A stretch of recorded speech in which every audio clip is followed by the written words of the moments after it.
Right, ఏదైతే మరి ఇక్కడ ఈరోజు జరిగినటువంటి సమస్యలో భాగంగా అల్మాజ్గూడ గ్రామానికి సంబంధించి మరి జయశంకర్ నగర్ కాలనీలో ఉన్న మరి ఈ కాలనీకి గత 5 సంవత్సరాలుగా మరి సేవ చేసినటువంటి మాజీ కార్పొరేటర్ ఉన్నారు.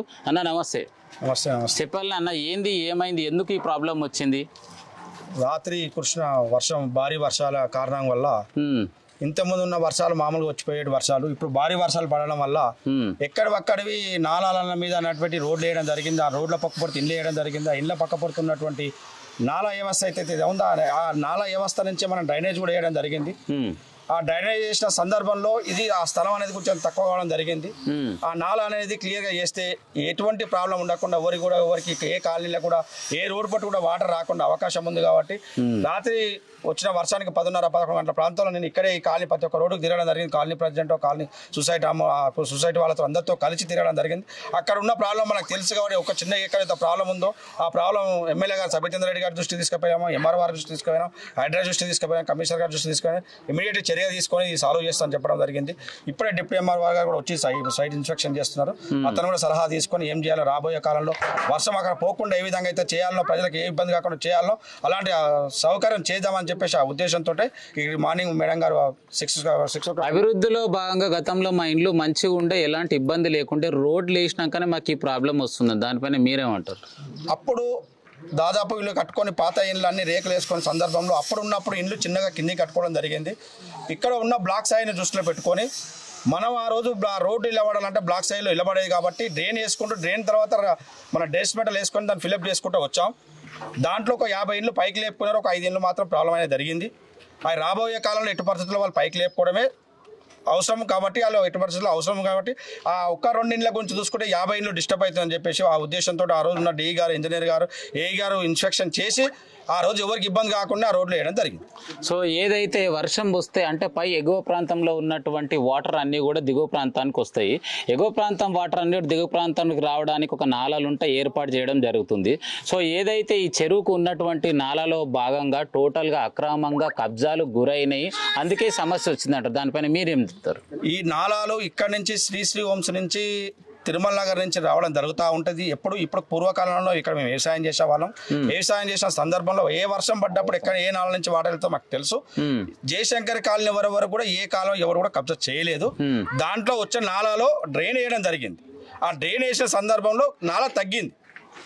అలాంటి పరిస్థితుల్లో వాటర్ ఓవర్ఫుల్ అయ్యి వచ్చడం జరిగింది. ఇప్పుడు ఏం చేస్తున్నామంటే అదే దృష్టికి తీసుకొచ్చాం. కొంచెం ఇబ్బందిగా ఉంది, దాన్ని సాల్వ్ చేస్తే రేపు రాబోయే కాలంలో జయశంకర్ కాలనీకి ఒక వాటర్ చుక్క కూడా రాకుండా ప్రణాళిక వృద్ధి చేస్తున్నాం. ఇప్పుడు ఈ 2-3 రోజుల్లో క్లియర్ చేయడానికి మేము అందుబాటులో ఉంటే ప్రజలకు ఎటువంటి ఇబ్బంది కాకుండా చూసుకోవడానికి ఇటు వచ్చు. ఏదైతే అభివృద్ధిలో భాగంగా డ్రైనేజ్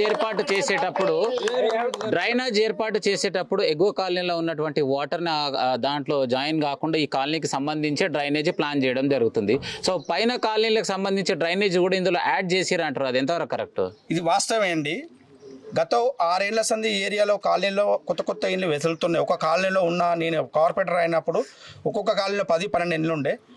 దురదృష్టశాతుకు ఈసారి చాలాసార్లు కూడా కమిషనర్ దృష్టికి వెళ్ళాను, డిఈ గారికి వెళ్ళాను, వార్డ్ ఆఫీసర్కి వెళ్ళాను. వీళ్ళు ఎవరైతే ఇల్లు కడుతున్నారో వాళ్ళు దయచేసి రెయిన్ వాటర్ డ్రైన్లో కలపొద్దని చాలా సందర్భంలో కాలనీ మెసేజ్ కూడా పెట్టడం జరిగింది. ప్రతి ఒక్కరు ఏం చేస్తున్నారంటే రెయిన్ వాటర్ డ్రైన్లో కలపడం వల్ల ఆ డ్రైన్ వ్యవస్థ ఆటించి పైప్ ఉన్న వ్యవస్థలో నువ్వు ఆ డ్రైన్ వాటర్ కలిపిన తర్వాత పీట్ పైప్ వేసినా కూడా అది సహకరించదు. అలాంటి విషయాలలో కమిషనర్ గారి దృష్టికి నేను చాలాసార్లు తీసుకుపోయిన పేపర్ స్టేట్మెంట్ కూడా ఇచ్చాను. ఎందుకంటే దయచేసి రెయిన్ వాటర్ కలపకూడదు. ఇప్పుడున్న ఇళ్ళల్లో అప్పుడున్న వాటర్ స్ట్రెయిన్ అవుతుండే. ఇప్పుడు ఏమవుతుంది, అన్ని ఇళ్ళు అయినా స్లాబ్లో మీకు అంతా వాటర్ అంతా రోడ్ మీకు వస్తుంది. రోడ్ మీకు కానీ ఒక 20-25 నిమిషాల్లో వాటర్ వర్షం పడ్డ తర్వాత ఆటోమేటిక్ డౌన్ ఏరియాకి చెర్లకు రావాల్సిన వాటర్ ఎక్కడ ఉందో అది తొందరగా స్పీడ్ వాడడం వలన ఇలాంటి ఇబ్బందులు వస్తున్నాయి. అప్పుడేమో స్టోర్ అయ్యకుండా వస్తుండే, ఇప్పుడు స్టోర్ కావడానికి అవకాశం అన్ని బిల్డింగ్ల నీళ్ళన్నీ రోడ్డు మీద పడుతున్నాయి. కొన్ని దగ్గరనేమో రెయిన్ వాటర్ డ్రైన్లో కలిపాం. అలాంటి మూతలు వేసినప్పుడు అన్ని సంధానం కరెక్ట్గా లేక ఈ వ్యవస్థ డ్రైన్ వ్యవస్థ రెయిన్ వ్యవస్థ కలిసే ఈ ప్రజలకు ఇబ్బంది జరుగుతుంది. రాబోయే కాలంలో ఇబ్బంది కలవద్దనే ఇప్పుడు ఇలాంటి ఆలోచన చేసి ఇప్పుడు చేస్తాం. సో ఇప్పుడు మనం ఇక్కడ నిల్చున్నాం కదా, బ్యాక్ సైడ్ చూసుకున్నట్టయితే చిన్న పైప్ లైన్ మాత్రమే ఏర్పాటు చేశారు. అసలు చిన్న పైప్ లైన్ ఎవరు ఏర్పాటు చేశారు? కాలనీకి సంబంధించిన నాయకులు ఏర్పాటు చేసిరా, ప్రభుత్వం ఏర్పాటు చేసింది ఆ విధంగా వాటర్ పోవడానికి? ఆ రోజుకు అసలు ఆ నాలా స్థలంలో కట్టడం అడగడం జరిగింది. ప్రస్తుతానికి అప్పుడు ఈ రోడ్లన్నీ డౌన్ ఉండే, ఈ రోడ్ల మీద వెళ్ళిపోతుండే వాటర్. మన సీసీ రోడ్ వేసిన తర్వాత ఏమైందంటే ఈ రోడ్ లైట్లు వేసాయి. అవును, అప్పుడు 2 దిక్కుల షేర్ అయిపోతుండే ఆ పైప్ నుంచి రోడ్ నుంచి. ఇప్పుడు రోడ్ హైట్ అయిపోయింది కాబట్టి ఆ పైప్ లో పట్టకపోవడం వల్ల ఈ రోడ్ మీకెంచి అవతల రోడ్ల మీకెంచి ఇళ్ళకి చేయడం జరిగింది. ఇంతకుముందు గత 2 సంవత్సరాల సంది 5 సంవత్సరాల సంది ఇళ్ళకి రెండిట్లకే వెళ్తుండే వాటర్. ఇప్పుడు రోడ్ అవుట్ అవ్వడం వల్ల అందులో పట్టకపోవడం వల్ల ఇప్పుడు వచ్చిన ప్రాబ్లం అది.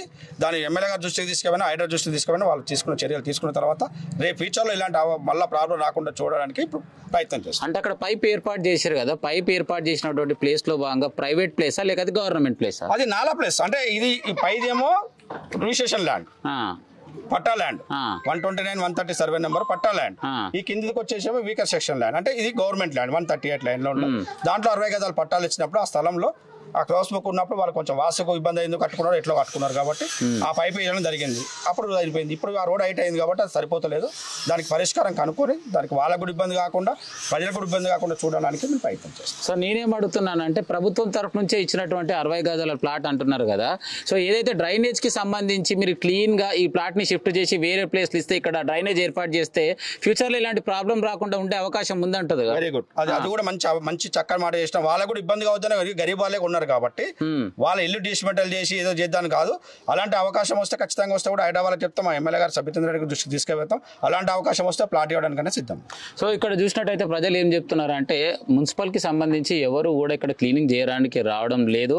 ఇప్పుడు ఎమ్మెల్యే గారు వచ్చినప్పుడు డ్రైనేజ్ మూతలు ఓపెన్ చేసి మళ్ళీ క్లోజ్ చేసి వెళ్ళిపోయారు. దానిపైన మీరేం చెప్తారు?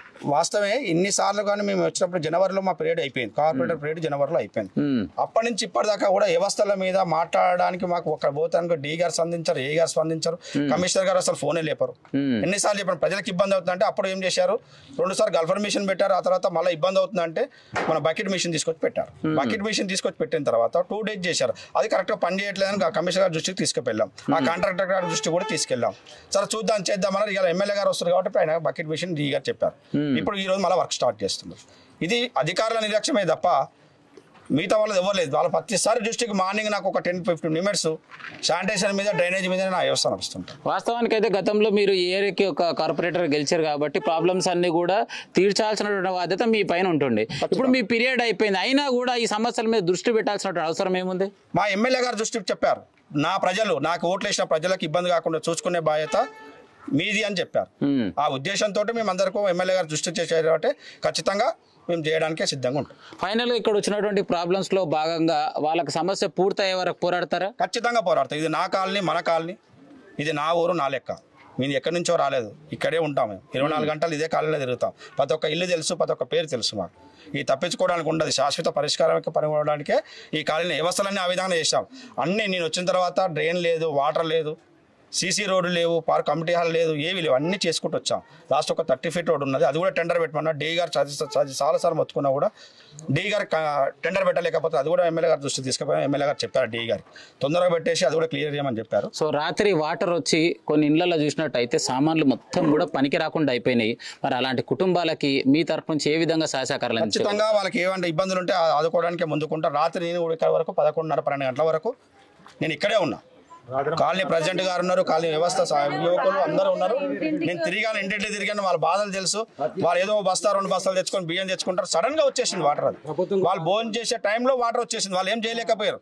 ఇప్పుడున్న ఎలక్ట్రానిక్ కానీ వాషింగ్ మిషన్లు కానీ, టీవీలు కానీ, ఫ్రిడ్జ్లు కానీ, రైస్ కుక్కర్లు కానీ, వాళ్ళకున్న రైస్ బాగులు కానీ అన్ని తరగడం జరిగింది. ఆ రాత్రి కూడా నేను చెప్పాను, మీకు ఇబ్బంది ఉంటే నా ఫంక్షన్ కేపీఆర్. గత ప్రభుత్వంలో వరదలు వచ్చినప్పుడు ఈ ఇంట్లో సామాన్ ఖరాబ్ అయిన ఇంటికి 10,000 అలా ఆదుకుంది. మరి ఇప్పుడు ఉన్నటువంటి ప్రభుత్వాన్ని ఏం కోరుతారు మీరు? ఇంతకుముందు ఇలాంటి ప్రాబ్లం వచ్చినప్పుడు అప్పుడు కేసీఆర్ ప్రభుత్వం ఉన్నప్పుడు, టీఆర్ఎస్ గవర్నమెంట్ ఉన్నప్పుడు, మా ఎమ్మెల్యే గారు సబితేంద్ర రెడ్డి మినిస్టర్గా ఉన్నప్పుడు ఆమె ఆదేశాల మేరకు ఎక్కడైతే మునిగినో ఇంటింటికి తిరిగి ఆ రోజు ఇంటికి 10,000 రూపాయలు ఇవ్వడం జరిగింది. ప్రభుత్వం నుంచి నష్టపరిహారం కట్టించాము. ఆ రోజు వచ్చిన వాళ్ళకు, లేని వారు, గరీబ్ వాళ్ళు అందరూ కట్టి మ్యాక్సిమం ఇందులో ఉన్నవాడికి 80% ఇచ్చాం. ఇప్పుడు కూడా గవర్నమెంట్ అదే డిమాండ్ చేస్తున్నాం. వర్షాలు రెయిన్ వాటర్ వచ్చిన తర్వాత ఎవరేం చేయలేరు కాబట్టి వాళ్ళని గవర్నమెంట్ తరఫున ఆదుకోవాలని చెప్తున్నాం. గవర్నమెంట్ గారికి కూడా మిగతా పత్రం ఇస్తాము, ఎంఆర్ఓ గారికి ఇస్తాము. వాళ్ళు ఇచ్చిన తర్వాత వాళ్ళు ఏం డిసిషన్ తీసుకొని వాళ్ళు ఇవ్వకపోయినా మా సేవ ఖచ్చితంగా ఉంటుంది. వాళ్ళు మేము ఆదుకోవడానికే ముందుకు పోతాం. సో ఫైనల్ గా ఇక్కడ ఉన్నటువంటి కమిషనర్ గారి స్పందన గురించి ఏం చెప్తారు? కమిషనర్ గారు స్పందించారండి. చాలా సార్లు ఫోన్ చేశాను, మా ఫోన్ ఎత్తట్లేదు. ఎన్నిసార్లు చెప్పాం కమిషనర్ గారి దృష్టికి. మేము కూడా పోయాం. ఏదో చెప్తారు డీ గారు మీరు పెట్టండి అని చెప్తారు, అది అయిపోతుంది, అక్కడికే అయిపోతుంది. ఇది ప్రజల పని, నా పని కాదు. అది ప్రజలకు ఇబ్బంది పడుతున్నామని చెప్పాను, ఎన్నిసార్లు చెప్పాను, ఆఫీస్కి పోయి కూడా చెప్పాను, ఎన్ని తప్ప ఇచ్చా లెటర్స్ ఇచ్చాం, ఇలాంటి ఇబ్బంది ఉంది, బకెట్ మిషన్ పెట్టండి మేడం అంటే ఒక రోజు పెట్టారు, 3 రోజులు బంద్ చేశారు.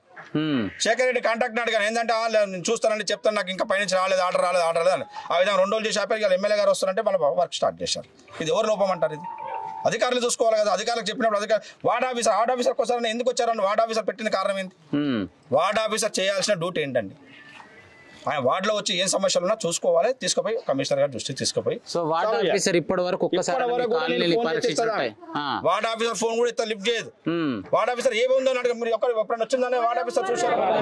జయశంకర్ కాలనీ ఇంత రాత్రి వర్షం పడింది, ఒక్క నిమిషం, రాత్రి వర్షానికి పడ్డాక కూడా ఫోన్ చేశారు. మా కార్పొరేటర్ రామరెడ్డి అనే వచ్చింది కానీ ఎవరు అధికారి రాలే, ఇక్కడ వచ్చినా కానీ ఇట్లా చూసిపోయిన వాళ్ళే కానీ ఎవరు చేసిన లేదు. ఎనీ టైం మా రామరెడ్డి అన్న ఎప్పుడైనా వచ్చి కనీసం చూసి మాకు ధైర్యం చెప్పి ఇచ్చిపోయేవాడు కానీ ఏ అధికారి రాలేదు వరకు. మాకు ఇళ్ళలో అన్ని నీళ్ళు. సో రైట్, ఏది ఏమైనా కూడా జయశంకర్ నగర్ కాలనీలో జరిగినటువంటి ఇష్యూలో భాగంగా రాత్రి వర్షం వచ్చి చాలా ఇండ్లు కూడా డ్యామేజ్ కావడం జరిగింది, సామాన్లను కూడా ఖరాబ్ అవ్వడం జరిగింది. మరి ఏ సమస్య వచ్చినా గత మాజీ కార్పొరేటర్ తక్షణమే స్పందించి సమస్యను తీర్చే విధంగా ముందుకు తీసుకెళ్తుండు. కానీ బడంగపేట మున్సిపల్ కమిషనర్గా వచ్చినటువంటి కమిషనర్ గారు ఇప్పటి వరకు ఒక్కసారి కూడా కాలనీలో అడుగు పెట్టింది లేదు, ఇక్కడ సమస్యలు తెలుసుకునేది లేదు అని చెప్పేసి ఆగ్రహం వ్యక్తం చేయడం జరుగుతుంది. ఏదైనా ప్రజాపాలన అంటారు, ప్రజల దగ్గరకు వచ్చి ప్రజల సమస్యలు తెలుసుకొని ప్రజలకు న్యాయం చేసే దిశగా ముందుకు వెళ్ళాలని చెప్పేసి నా ఛానల్ ద్వారా తెలియజేస్తున్నాను. కెమెరామెన్ సాయితో మీ జర్నలిస్ట్ గొంగడి సీనన్న.